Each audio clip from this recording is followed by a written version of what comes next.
The moment na pinaniwalaan mo yan. Magandang gabi po mga kapatid at welcome po muli sa ating Biblical Spirituality Weekly. We welcome all of you po, especially po yung mga nandito po sa ating Zoom meeting na magpa-participate po ngayong gabi. At ganun din po sa ating mga kapatid na Bible Apostles, Bible Coordinators at iba po mga faithful na nakikibahagi at nagjo-join po sa ating Biblical Spirituality Weekly. Ngayon tayo po ay maninilay at makikinig po ng magandang salita ng Diyos. Welcome po sa ating mga kapatid na kahit malayo po sa space, no? ay nandito po sa ating pong Facebook Live at sa YouTube din po. Welcome po sa inyong lahat. At ngayon po ating pong papakinggan ang summary from our last Tuesday. Ang maglilid po ng summary ay si Tere Maite.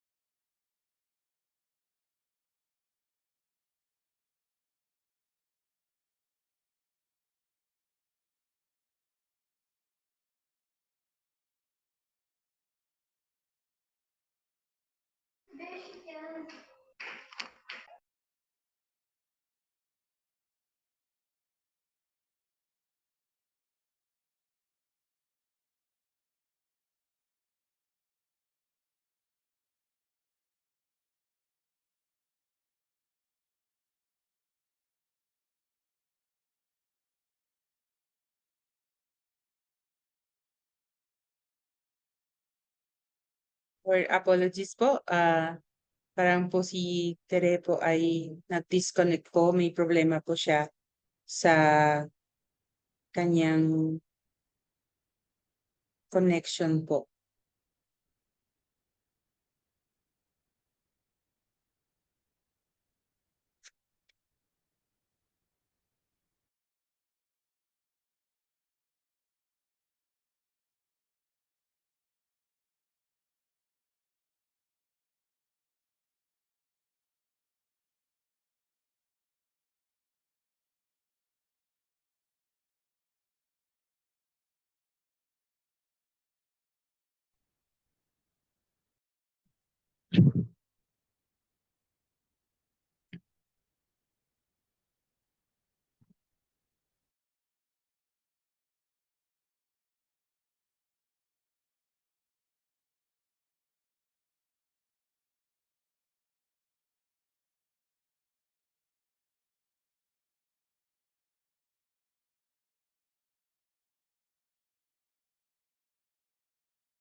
Okay po mga kapatid, hintayin po natin na bumabalik po yung ating kapatid na inassign po sa panalangin, sa pag-recap.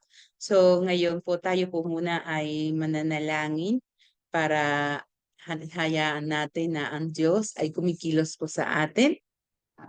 Kaya po i-invite po namin na tayo po lahat ay magdasal at hilingin natin ang tulong ng ating Panginoon. Brother Romel?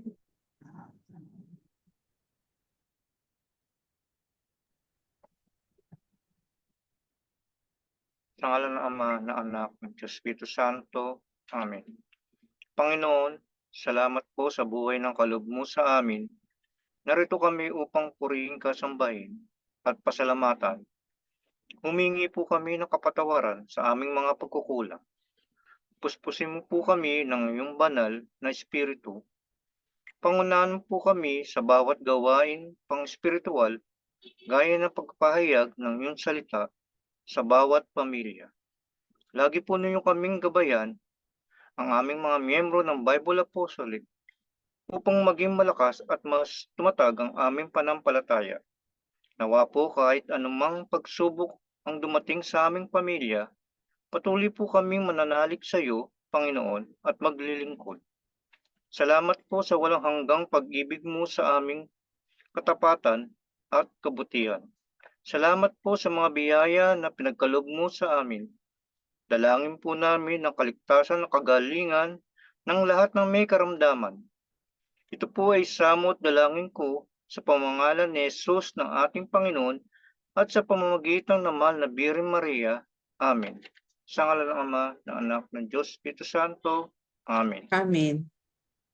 Yung ating manalangin na hinihingin natin ang presensya ng Banal na Espiritu.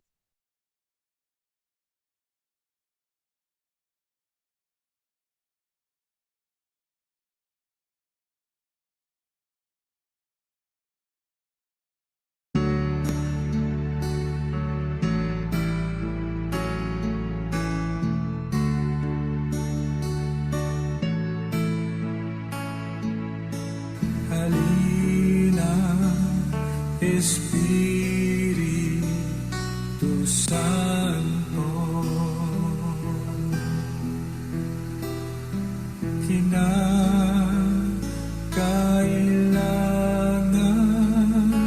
kita.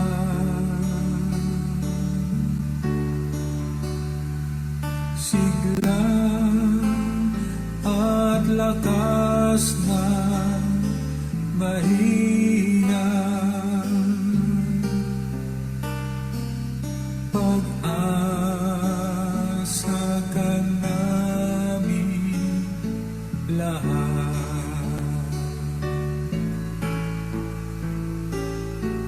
Halina, Espiritu Santo, kinakailangan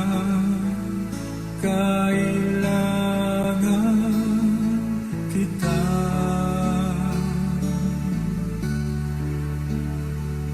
Sigla at lakas na mahina,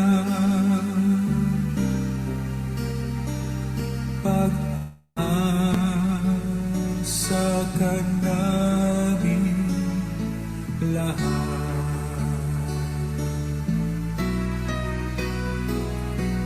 Halina, Espiritu Santo, kinakailangan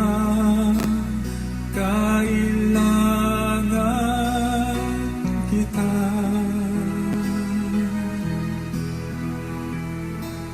Sigla at lakas na mahina, pag-asa ka namin lahat.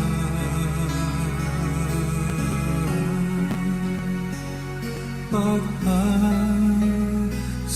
ka namin lahat.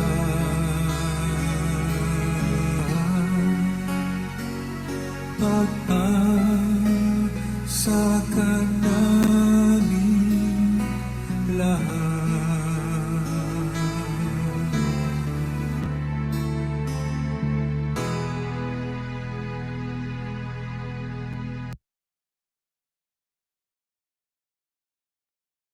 Ngayon natin mapakinggan ang mabuting balita para sa susunod na linggo na babasahin po sa atin ng isa sa ating mga kapatid.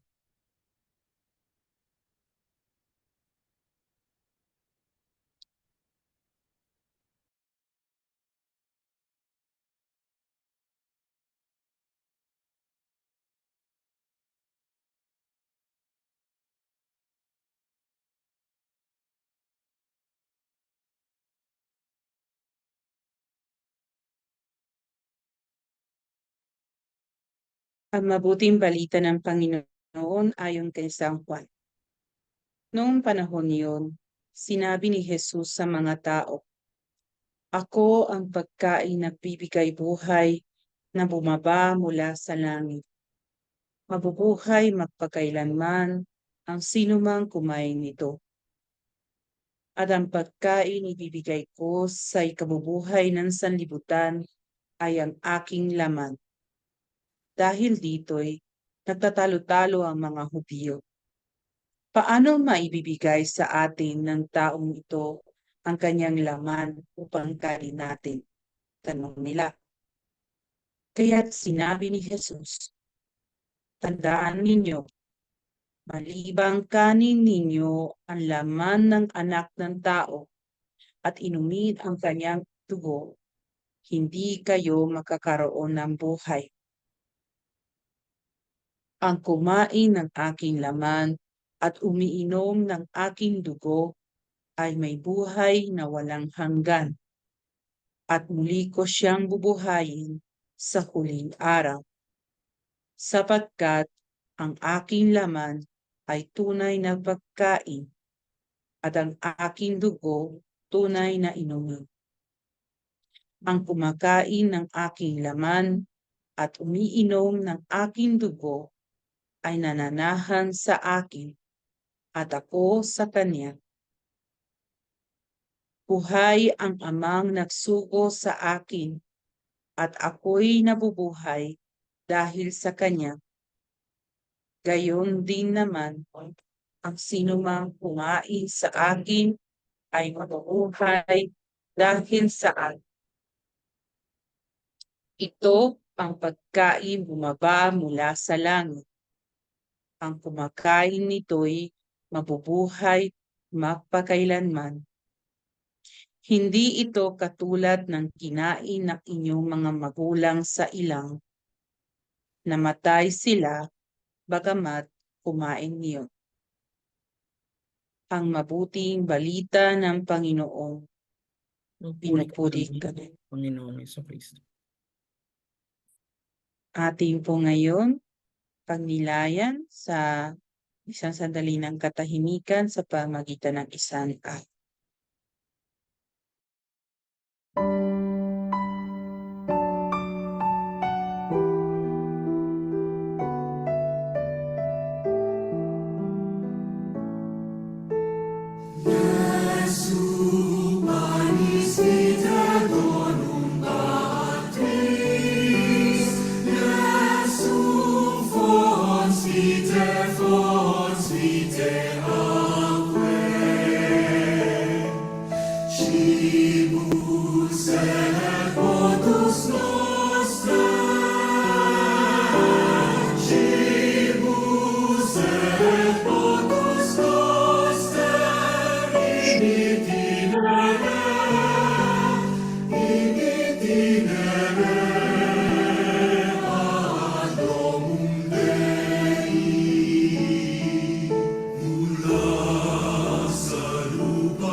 Muli po, tayo po ay makikinig at magbabahagi.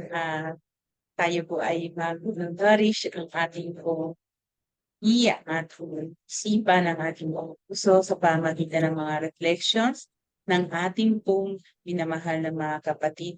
Ang una po mag-share po sa atin ay si Sister Belena Bergonzado. Opo. Good evening po sa lahat, sisters, at saka sa Good lahat evening po. po. Opo. So ang Sunday ang readings natin ay tungkol sa kay Jesus na sinabing tinapay ng buhay. Pero po sa akin, hindi lang po tinapay ng buhay si Jesus, kung hindi siya ay tinapay na buhay. So dahil po kaya ko sinabing tinapay na buhay siya kasi naramdaman ko na siya ay nakikinig, naranasan ko na siya ay sumasagot sa mga pagtawag at siya ay laging umaagapay. So sinasabi po natin na si Jesus po ay tinapay ng buhay. At itong tinapay na to ay nandun po sa Eucharist, di po ba? So sabi natin, nandun siya si Jesus ay present in the Eucharist. Naranasan ko po si Jesus sa Blessed Sacrament. Nandun po siya eh. So, ang pangyayari pong ito ay nung ako po ay magte-take ng CPA board exam. So, nung nag-take ako ng CPA board exam, basta nag-take lang po ako, pero nagdadasal din ako na sana makapasa. Pero later on, ang resulta pong nangyari ay nung inilabas, ang talagang akala ko bagsak ako. Kasi wala dun sa dyaryo, no? So pag kami nagtatanong sa akin, sasabihin ko, bagsak ako, sabi kong ganon. So, yung kasama ko sa office, parang dinoble check niya, nakakatuwa, dinoble check niya, pumunta siya sa PRC, tinignan niya, at nakita niya yung pangalan ko sa condition. So, ang ibig ko sabihin ng condition, ang pangalan mo ay nandun sa condition, may 2 o 3 na naibagsak ka. So, ang ibig sabihin, within 2 years, dapat kuhanin mo uli yung naibagsak mo para ma-consider kang pasa. So, doon, nung hindi ko pa alam na condition ako, syempre, pumunta ako sa Blessed Sacrament. Doon ko inilabas yung aking sama ng loob, doon ako umiyak talaga at nakipag-usap sa Diyos. Tapos nung na-desisyonan ko na din po na within 2 years dapat ay makuha ko yon, na nagdasal uli ako sa Diyos. At yun nga, sa taimtim na pagdadasal ko sa Kanya, ang kinalagyan ng aking pagkuha ng removal, kung tawagin, dun sa mga subject kong naibagsak, ako po ay pumasa. So kaya ko sinabing si Jesus ay tinapay na buhay. Kasi naramdaman ko na siya ang Diyos na sumasagot at nakikinig ng ating mga damdamin, mga pagkatakot at lahat-lahat na. So, yun po ang aking experience. Kaya nga sinabi kong buhay si Jesus kasi ang aking pong itinuturing ko yun na yun yung tinatawag na spiritual nourishment. Through the Eucharist na nandun si Jesus, naramdaman ko ang connection ko sa Kanya. Totoo yung sinasabing Jesus is alive. At kaya naman siya sa akin tinatawag na tinapay ng buhay kasi po doon ko naramdaman na nung nakapasa ako sa CPA, mayroong tao na nagsabing, "Hoy, baka gusto mong mag-apply sa Philippine Children's Medical Center." Kasi budget officer lang ang kailangan. Pero ang gusto ng direktor ng ospital, CPA. O di tamang-tama, kapapasa-pasa ko lang sa CPA, dun po ako napasok. Siguro kung nung 21 years old ako nag-take ng accounting, after 7 years, nakapag-decide po ako na mag-take ng board at dun nga ako na condition. Tapos mga 28, siguro mga 29, 30, nandun po ako sa Philippine Children's Medical Center. Nakapasok ako doon. At ngayon, 62 years old po ako. maituturing ko po na ang pinaka-best na opisina na napuntahan ko ay ang PCMC sa kanilang way of treating employees at saka kung paano ang ibig sabihin ng leadership, paano maging maayos ang organization, ang isang organization. So yun po, si Jesus ay tinatawag nating tinapay ng buhay kasi po dahil sa pagkapasa ko sa CPA, nabigyan po ako ng magandang trabaho at maganda din pong sweldo. So talagang maganda ang naging takbo po ng aking buhay dahil doon sa pagkapasang yon na hiniling ko sa Diyos. At siya ay tinapay na buhay kasi siya yung naramdaman ko ang spiritual nourishment na tinatawag kasi doon ko first time na naramdaman si Jesus na siya ay buhay, nakikinig, sumasagot at nandyan lang siya sa atin para tulungan tayo. Yan po ang aking sharing. Salamat po. Maraming salamat po, Sister Beleng. May God continue blessing you po sa inyong pong mission bilang Bible Apostle sa pamamagitan ng inyong ding mga halimbawa na nakaka-inspire po sa amin lahat. So ngayon, we proceed to our second sharer po. Ako saan from the same parish pero from the other part of the world. Sige, magandang gabi po dyan. Dito naman po ay tanghali. So, maraming salamat Sister Lacey for inviting me to share. Sa amin pong parokya, nagle-liturgical Bible study kami. So, malalaman po natin na 4 na Gospels na ng 4 Sunday na it's all about the Bread of Life Discourse. At ito ay nag-uumpisa sa multiplication of the bread. So yung bread na yon doon nag-uumpisa ang pagpapalalim ng Panginoon. Hanggang sa bandang huli, yung last week, itong sa Sunday, diniretso na ng Panginoon na itong tinapay na sinasabi niyang dapat nating kainin para magkaroon tayo ng buhay na walang hanggan, ay yung palang kanyang katawan at dugo. Hindi ito tinapay lang, kundi yung kanyang katawan at dugo, yun ang kanyang kainin. So, mahirap talagang intindihin. Kaya nga yung mga Jews and even the disciples, hindi nila maintindihan at parang nagbubulong-bulungan sila or nagagalit sila kasi ano tong kasabihan na to? So, ako rin po have the same struggle to understand and believe. Pero po, alam nyo, sa liturgical Bible study namin, nalaman ko na it is a grace, grasya ng Panginoon, ang para tayo magkaroon ng paniniwala na yon.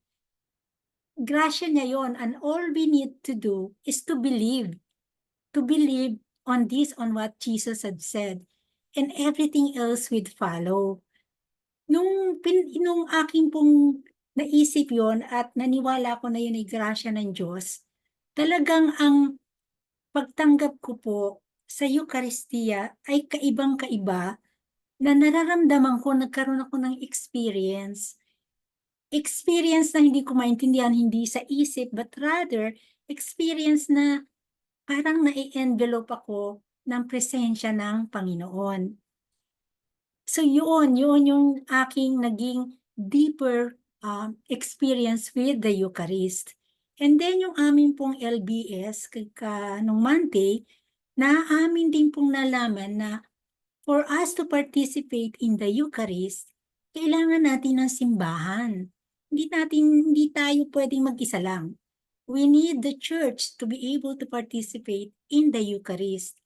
And therefore, naisip ko, simbahan, umiiral para sa Eucharist. Kasi, kaya nandun yung si Eucharist para sa simbahan. At pwede rin ang Eucharist ay umiiral para sa simbahan.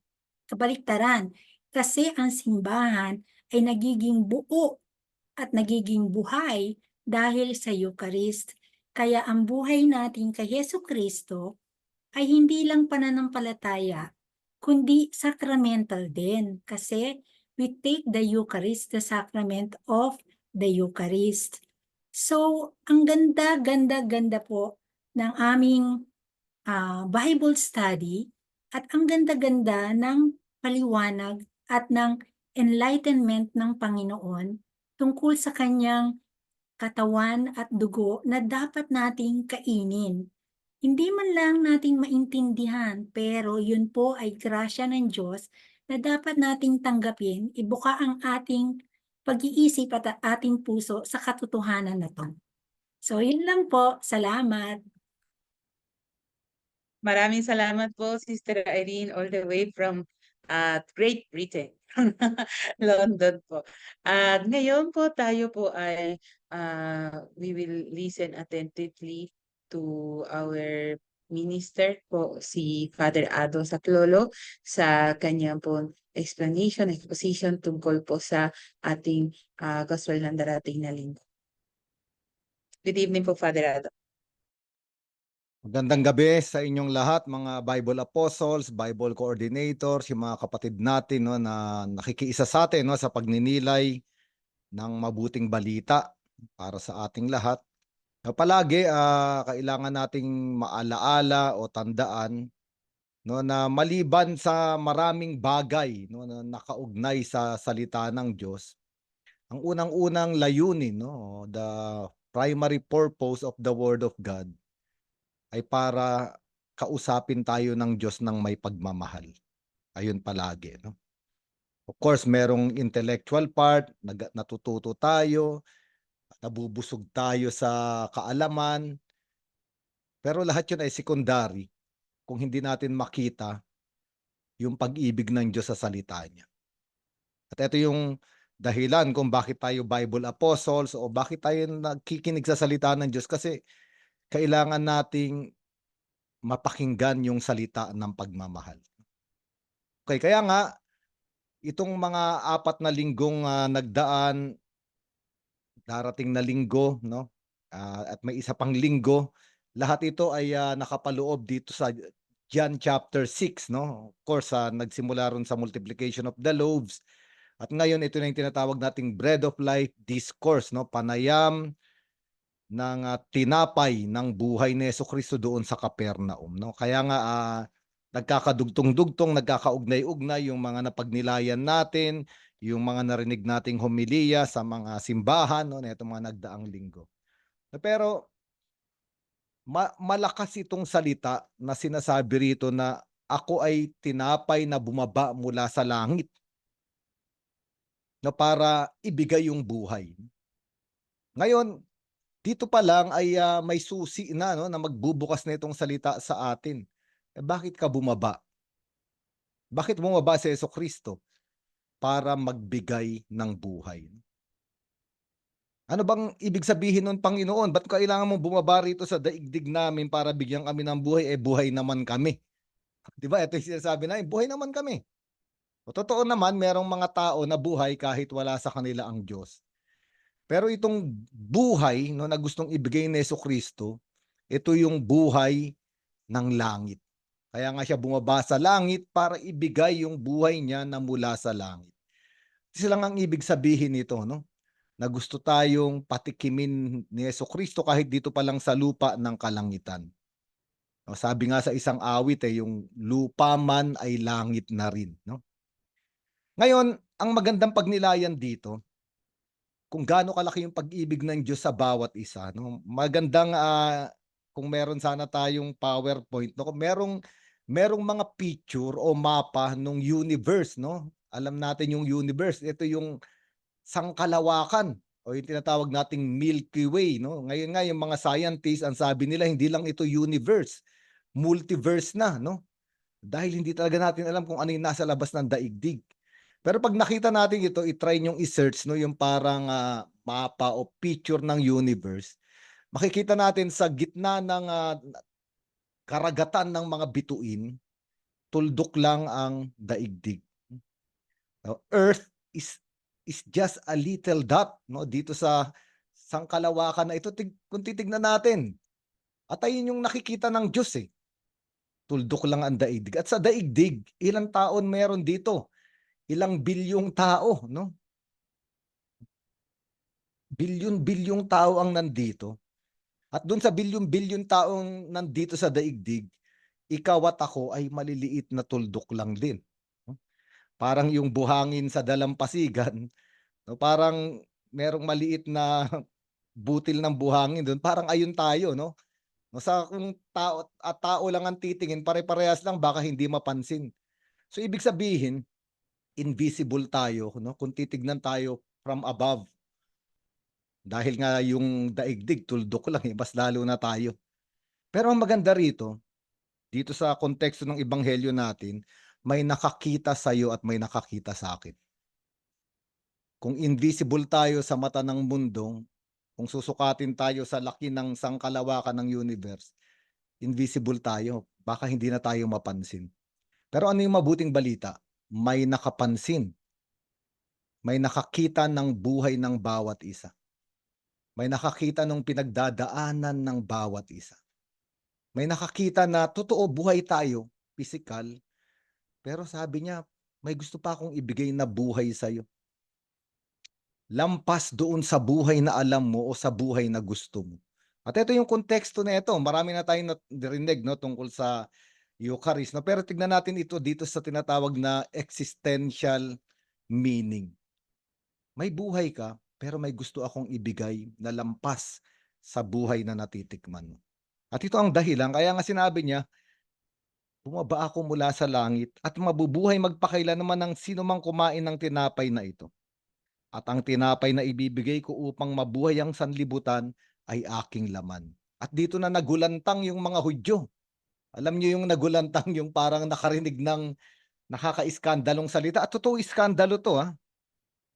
Ay iskandalo to. Lalo na pag nung sinundan pa ni Jesucristo na inumin niyo ang aking dugo. Kasi para sa mga Hudyo, hindi sila pwedeng kumain ng laman na may dugo. No, kasi yung dugo ay tinatawag na seat of life. No, ito ay talagang kumakatawan sa buhay. Ngayon talagang may iskandalo itong mga Hudyo. Kahit nga yung mga nakikinig kay Jesucristong disipulo niya, nakasama niya, na iskandalo rito. Yung iba ay umalis. Dahil galing ka sa langit, bumaba ka rito sa lupa, dahil gusto mong ibigay yung buhay na kailangan ko. Pero bakit yung laman mo at yung dugo mo ang ibibigay mo? Hindi ba pwedeng samahan mo lang kami? No, nandito ka lang, samahan mo lang kami. Pero ba't kailangan ipakain mo yung katawan mo at dumanak yung dugo mo para inumin natin? At dito na makikita natin, kung pag-iisipan natin, yung lalim ng pag-ibig ng Diyos. Hindi lang siya bumaba dito para samahan ng tao. Kaya nga, totoo, Emmanuel, God is with us. Pero hindi natapos doon si Jesucristo. No? Kaya nga, sabi sa pagbabasahin natin sa Philippians chapter 2, yung tinatawag na hymn to the kenosis, sabi, He was in the form of God, but He did not deem equality with God. No? Andun na siya sa langit, kasama niya ang Ama, siya ay Diyos. Pero hindi niya na itinuring yung sarili niyang isang Diyos. Rather, He emptied Himself. No? Parang hinubad niya yung kanyang pagka-Diyos at bumaba siya and became man, naging tao. At sabi ron sa sulat ni San Pablo, but not only man, he became a slave. Ibig sabihin, hindi lang siya naging tao, mas naging mababa pa siya doon sa tao. Alipin. At ito yung pinag-uusapan natin, bakit kaya kailangan bumaba ni Jesucristo? Kasi yung buhay natin ay buhay ng mga alipin. Bumaba siya para bigyan tayo ng buhay na lampas o mas mabuti doon sa buhay ng alipin.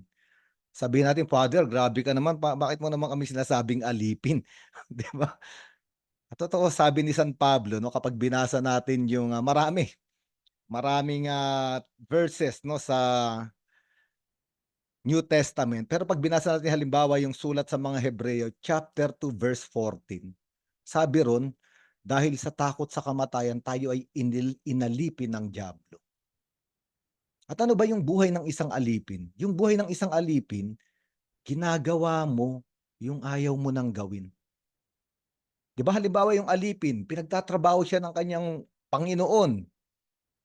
Ayaw niya nang magtrabaho, pagod na siya, pero susunod siya sa Panginoon. Yung mga Israelita sa Ehipto, pinagtatrabaho sila ng Paraon, ayaw na nila, pagod na sila. Ayaw ko nang ginagawa ko. Pero kailangan ko pa rin gawin. At ito yung larawan ng alipin. no? Wala kang sariling buhay dahil may sinusunod ka na mas makapangyarihan sa'yo. At sabi ni San Pablo, no, kapag binasa natin sulat sa mga Romano, sabi ni San Pablo, gusto ko naman talagang gumawa ng mabuti. Pero bakit sa tuwing nais kong gumawa ng mabuti, masama pa rin ang nagagawa ko? Sabi ni San Pablo, talagang sinabi niya malakas. Kahit si San Pablo, sabi niya, Hindi na ako yun. Ayoko na nga gumawa ng masama pero hindi na ako yun." Ano sabi ni San Pablo? Yung kasalanan na namamayani sa akin, ayun ang makapangyarihan sa akin. At ito mga kapatid, ang dahilan bakit bumaba si Jesucristo mula sa langit, para palayain tayong mga alipin. Father, hindi naman ako alipin eh. Kayo na magsasabi sa buhay ninyo kung alipin ba kayo o hindi, no? Pero sinasabi ko lang, ang isang alipin, ayaw mo nang gawin, pero mas makapangyarihan sa'yo yung kasalanan, o kaya na gagawa mo kahit ayaw mo nang gawin. At alam ng Panginoon na wala tayong lakas na makalaya doon. No, kaya kailangan niyang bumaba mula sa langit, ibigay yung kanyang laman at yung kanyang dugo, no? At ito yung mahalaga, bakit naiskandalo itong mga taong ito? Kasi hindi pa nila nauuntindihan yung kahulugan ng Eucharistia kasi malayo pa ito sa huling hapunan. No, sa Ebanghelyo ni San Juan, yung huling hapunan, 1 taon pa pagkatapos nitong kaganapan sa Galilea ng pagpaparami ng tinapay. No, sa mga ebanghelyong sinoptiko, yung huling hapunan ay ilang araw o yung gabi mismo bago pumasok si Jesucristo sa pagdurusa, kamatayan. Kaya nga hindi pa mauunawaan. Pero nung naghuling hapunan, yung mga apostol o yung mga alagad na nanatili, nauunawaan nila.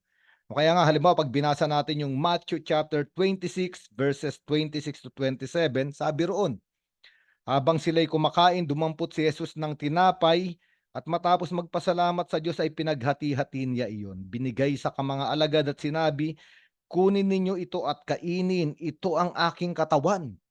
So ito yung magbibigay liwanag sa sinasabi ni Jesucristo dito sa ating ebanghelyo. Ba't mo binibigay yung laman mo sa amin? Sabi mo ikaw yung tinapay na nagbibigay buhay, pero yung laman mo ang nais namin kainin. Nais mong kainin namin. Ito yung binigyan liwanag nung huling hapunan, nung itinatag o sinimulan ni Jesucristo ang Eucharistia. Sabi pa ni Jesucristo, pagkatapos dumampot siya ng kopa, nagpasalamat sa Diyos at ibinigay iyon sa kanila. Sinabi niya, kayong lahat ay uminom nito sapagkat ito ang aking dugo na katibayan ng tipan ng Diyos. Ito ang aking dugong ibubuhos para sa kapatawaran ng kasalanan. So magbibigay liwanag talaga rito ay yung huling hapunan o yung Eucharistia. At hindi natin masisisi itong mga Hudyo kahit na yung mga alagad na lumayo.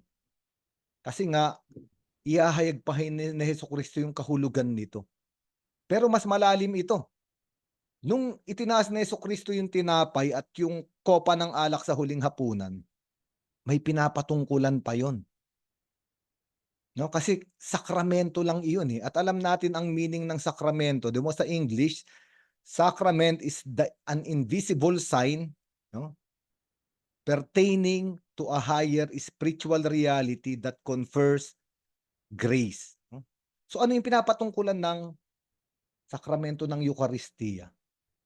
Ano yung katotohanan na itinuturo? No? Kasi sabi ni Jesucristo, di ba, nung isang linggo, these are signs. Pero ano yung itinuturo? Nung tinapay na magiging katawan at yung alak na magiging dugo. Ang itinuturo neto ay yung krus. Yung pagkabayubay ni Jesucristo sa krus. Kasi doon literal, nagkawasak-wasak yung laman ni Jesucristo. Sabi nga, di ba, nung mga nag-aral, mahigit 5,000 sugat. Hindi lang yung sugat na parang gasgas o nahiwa lang ng maliit, no? Sabi nila, yung mga nag-aaral, no, nakita ko ito yung latigo na ginamit. Sa dulo ng latigo may mga sima. Alam niyo yung sima, no? Yung parang pamingwit, no, na nakagancho yung yung bakal. May 3 ganon bawat dulo ng latigo. Ang dulo ng latigo mga 5-6 na buntot. Kaya kapag kumapit sa katawan ng tao at hinila muli, talagang mawawasak yung laman. At na yung sinasabi rito na Jesucristo. kainin ninyo ang aking laman, tanggapin ninyo ang aking laman. At doon din bumuhos yung kanyang dugo. So ngayon, maraming sinasabi na rito ang Panginoon. Yung Eucharistia ay patungkol doon sa pagbibigay ni Jesucristo ng kanyang katawan na nakabayubay sa krus. At doon din dumanak yung kanyang dugo para patawarin ang ating mga kasalanan. At kaya nga babalikan natin yung sinabi natin kanina, no? Lahat tayo rito ay kilala ng Diyos. At lahat tayo nandito ay minahal ng Diyos kung sino man tayo. Ayun ang dahilan kung bakit siya bumaba. Hindi para may kunin sa atin, kung hindi para may ibigay sa atin. At mahalaga ito sa ating mga Bible apostles, no? Kasi minsan sa marami nating ginagawa sa parokya, no, napapagod tayo. Kasi mali yung pagkaunawa natin. Akala natin tayo ang nagbibigay. Pero ang totoo, ang Diyos ang unang nagbibigay. At kung siya ay tatanggapin natin, no, katulad nung pagpaparami ng tinapay, pag tinanggap natin siya, aapaw, may sobrang 12 bayong. No? Kaya nga sinasabi na itong ebanghelyo, tanggapin muna natin yung Panginoon. Nakita niya tayo mula sa kaharian niya sa langit at bumaba siya para makapiling ang bawat isa, no? Kaya nga, sabi rito ni Jesucristo, no? Sabi ni Jesucristo rito, maganda pa yung sinabi niya. Sabi niya, kapagka ako ay inyong kinakain, ako ay ay inyong iniinom, mananatili kayo sa akin. No? Ang kumakain ng aking laman at umiinom ng aking dugo ay nananatili sa akin at ako naman sa kanya. Ito'y isa pang susi ng ebanghelyong ito. Kapag tinanggap daw natin si Jesucristo, nananatili tayo sa kanya. Ibig sabihin, nagiging isang katawan. At kailan ito nabanggit? Kung itignan natin, kailang nabanggit yung pag-iisang katawan? Sa Genesis, di ba? Nung nilikha ng Diyos yung babae at lalaki, sabi ng Panginoon, sila ay magsasama, iiwan yung kanilang mga magulang, at sila ay magiging isa. Kapag binasa natin kay San Pablo, ilang beses din iulit ni San Pablo, ang babae at lalaki na pinagsama sa kasal ay nagiging isang katawan. Hindi na sila dalawa, kundi isa. At ito yung maganda, kaya ka pala bumaba. O Jesucristong Panginoon namin mula sa langit, gusto mo maging kaisang katawan ng tao, katulad nung kasal. At sa kasal, ang palaging kahulugan ng kasal ay tipan ng pag-ibig. Gusto mo kaming makaisa. Gusto mong ibigay ang lahat-lahat sa amin. Ayun ang kasal. Ibig sabihin, pinakasalan ni Jesucristo, tayo ang sanlibutan. No? Kaya nga, isang magandang larawan, no, ay merong isang magandang simbolismo. I-research ninyo, no, mga Bible apostles, yung ibon. At yung ibon, ang tawag sa kanya ay pelican. No? Pelikano, pelican. No? Dahil kaugnay ito rito sa mga ebanghelyong naririnig natin sa mga linggong ito. Ano ba yung pelican? Yung pelican ay isang ibon na kapag gutom na ang kanyang mga anak at mamamatay na dahil walang makain, yung sarili niyang laman ay tutukain niya para ipakain sa kanyang mga anak. Yung sarili niyang dugo, no, ay bubutasan niya yung kanyang laman para ibigay yung laman sa kanyang anak at para kumain. Pati yung dugo ay umaagos sa kanya para painumin yung kanyang anak. Kaya nga isang simbolo ng Eucharistia at ni Jesucristo yung ibon na pelican. Nabanggit ito ni Dante, no? Kilala niyo si Dante Alighieri, siya yung sumulat ng Paradiso. Nabanggit din ito ni St. Thomas Aquinas. Alam natin yung himno, di ba? Yung meron tayong hintong Salutaris Ostia, Pangelingua, may mga himno. May isang himno ang pamagat, Adoro te devote. At doon may parte na sinabi roon sa himno na nilikha ni Santo Tomas de Aquino, sabi roon, Pie Pelicane, Jesu Domine. Anong ibig sabihin? The pious pelican, Lord Jesus. No? Kaya nga sa kasaysayan ng simbahan, si Jesucristo ay tulad sa pelican. No? Katulad ng isang nanay na kayang ibigay yung laman at dugo sa kanyang mga anak. No? At sinasabi ko pa, hindi lang isang nanay, katulad ng isang mangingibig. Dahil sa pag-ibig, nagiging isang katawan siya nung kanyang iniibig at ibibigay yung kanyang buhay.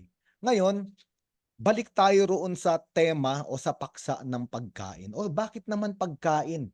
sa pagkain ni Jesucristo inilarawan yung pagbibigay ng kanyang sarili.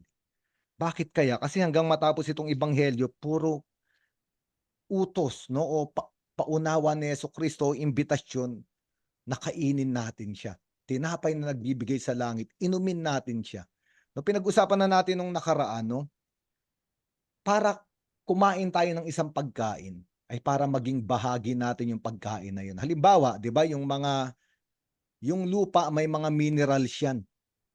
Yung mga halaman, yung ugat nila, kinakain yung mga minerals ng lupa. So yung lupa, yung mga minerals ng lupa, namamatay sa sarili nila. Pero nabubuhay na ngayon sila doon sa mga halaman. Nagkakaroon sila ng higher level of life. O nagiging bahagi sila ng halaman. Yung halaman naman, mga damo, kakainin ng baka, no, o kaya ng tupa. Yung mamamatay yung halaman, pero yung mga halaman magiging bahagi ng laman ng baka, o laman ng tupa, o laman ng isda. Itong mga hayop na ito, kailangan din nilang mamatay para ibigay nila yung buhay nila sa mga tao.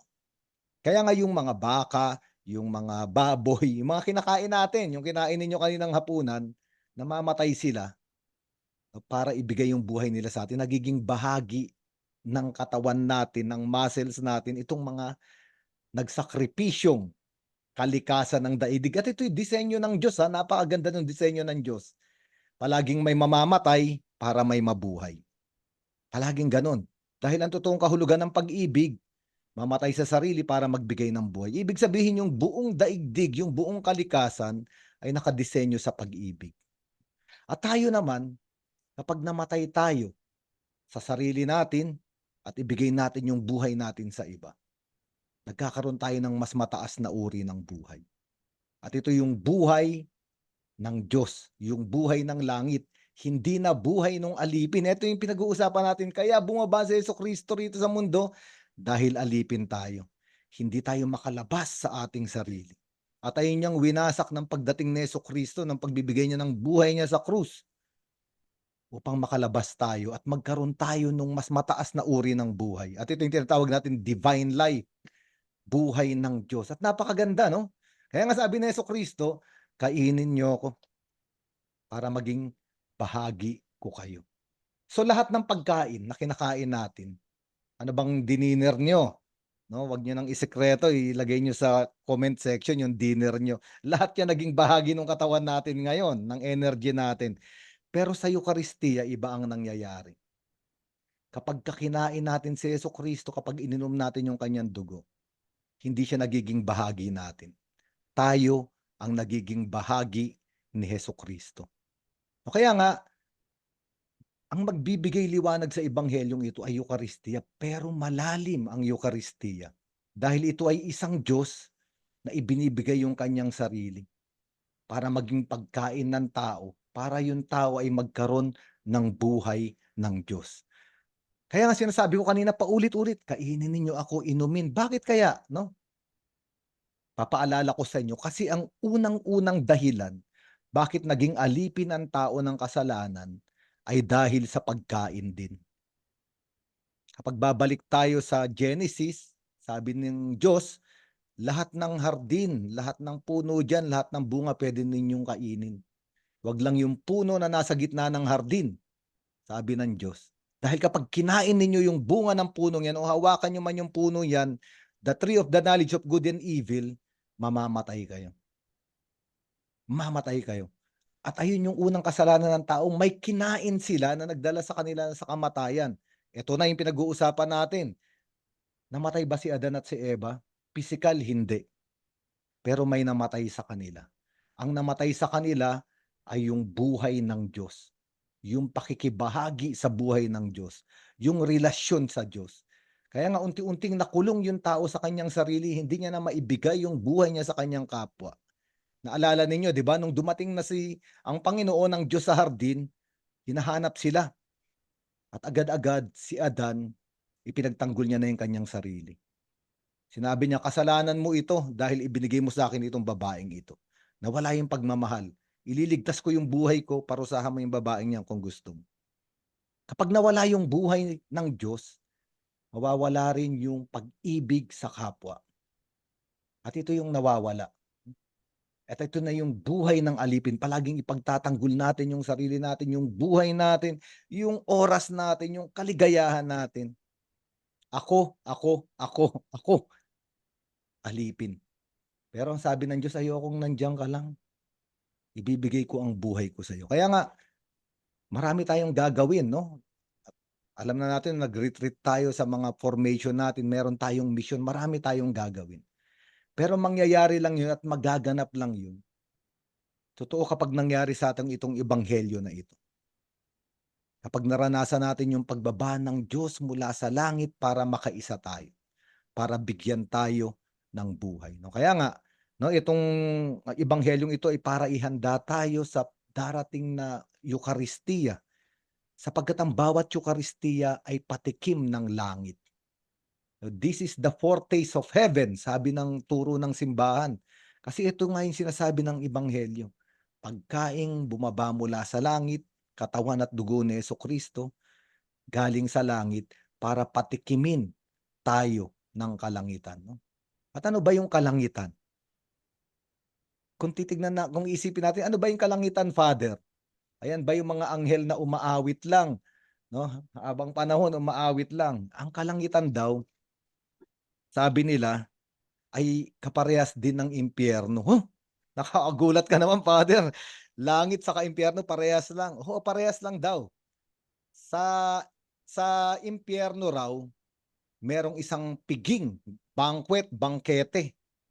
Masasarap ang handa, lahat ng i-request mo raw nandun. Sabi ito, analogy lang to ha. Pero ang gagamitin mong kubyerto sa 1 metrong tinidor sa kakutsara. So, may tinidor at kutsara, nakahawak ang ganyan. Kakain ka, gutom na gutom ka na, gusto mo na magdiwang. Ang hirap kumain kasi nga 1 metro yung sa impyerno raw, ganun. Lahat nagpupumilit na makakain, punuin yung sarili gamit yung napakahabang kutsara at tinidor o kutsilyo. Ayun daw, kaya walang masaya sa impyerno. Kasi lahat nag-uunahan. No? Kapag meron pang kukuha ng gusto niya, tinutusok niya pa. Pero yung langit, ganun din daw. Sabi, paglalarawan lang ito ha, para maintindihan natin. Yung langit, ano raw yung langit? Ganun din. Piging, lahat ng pagkain nandun na gusto mo. Ganun din kahaba yung tinidor at kutsara. Pero masaya sila. Kabaligtaran ng impyerno. Bakit? Kasi imbis na gamitin nila yung kutsara at tinidor para busugin yung sarili nila, ginagamit nila yung para subuan yung nasa harapan nila.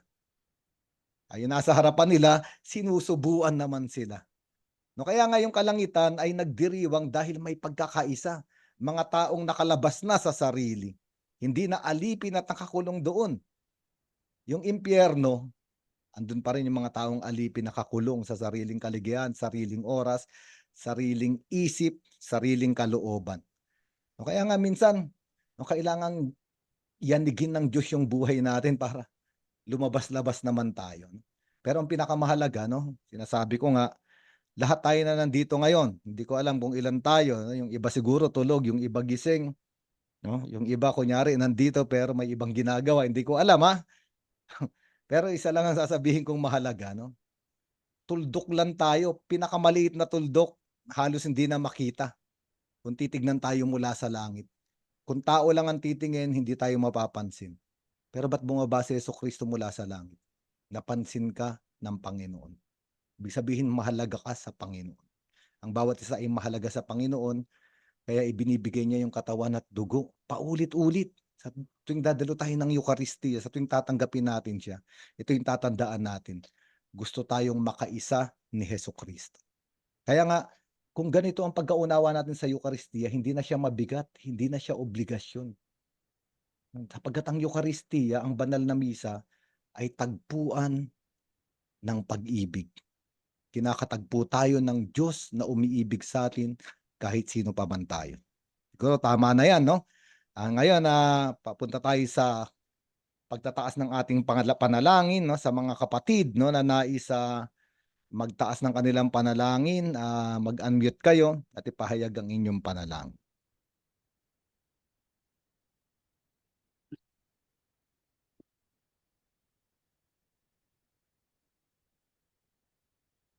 Panginoon, maraming salamat po sa pamamagitan ng Biblical Spirituality Weekly ay patuloy na lumalalim ang aming pag-unawa sa iyong pagmamahal sa amin. Yung tunay na uri ng pagmamahal na na ibibigay ang lahat para sa minamahal. Nawa Panginoon kami ay matulad sa pagmamahal mo na ito sa amin. Maliit man kaming tuldok sa lahat ng iyong mga nilikha, subalit pinili mo kami. Ikaw ay bumaba para sa amin upang gawin mong kabahagi sa iyong buhay bilang Diyos. Manalangin tayo sa Panginoon. Panginoon, dinggin mo ang aming panalangin. Panalangin ko po, Panginoon, ang iyong katawan at dugo ang siyang manahan sa aming isip, puso at kaluluwa upang maganap nawa ang iyong kalooban sa amin, Panginoon. Panalangin tayo sa Panginoon. Panginoon, dinggin mo ang aming panalangin.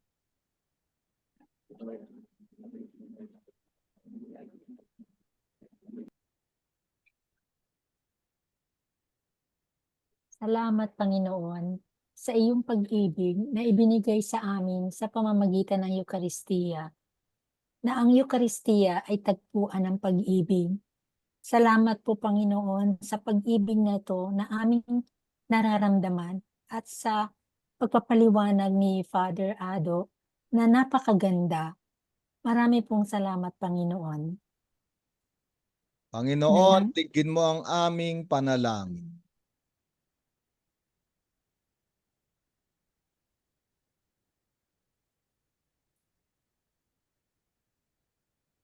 Tanggapin mo, Ama, ang mga panalangin na ito, gayon din yung mga panalangin nakatago sa aming mga puso na ikaw lamang ang nakakaalam sa pamamagitan ng panalangin itinuro ng iyong anak sa amin. Ama namin, sumasalangit ka, sambahin ang ngalan mo. Mapasa amin ang kaharian mo, sundin ang loob mo dito sa lupa para ng sa langit. Bigyan mo kami ngayon ng aming kakanin sa araw-araw. Patawarin mo kami sa aming mga sala para ng pagpapatawad namin sa nagkakasala sa amin. At huwag mo kami ipahintulot sa tukso at adya mo kami sa lahat ng masama. Maraming salamat po, Father Ado, at sa lahat ng mga nakibahagi ng kanilang mga prayers, lalo-lalo na sa mga nasa malayo. At ngayon po ay very late na, katulad po si Sister Maureen Orancia na from Sydney. She's always active and with us. So for just some announcements po, let us remember na ito pong Sabado, August 17 from 9 a.m. to 12 noon. Meron po tayo monthly meeting and formation sa ating pong ang ating pong venue is sa Lay Force Auditorium sa second floor.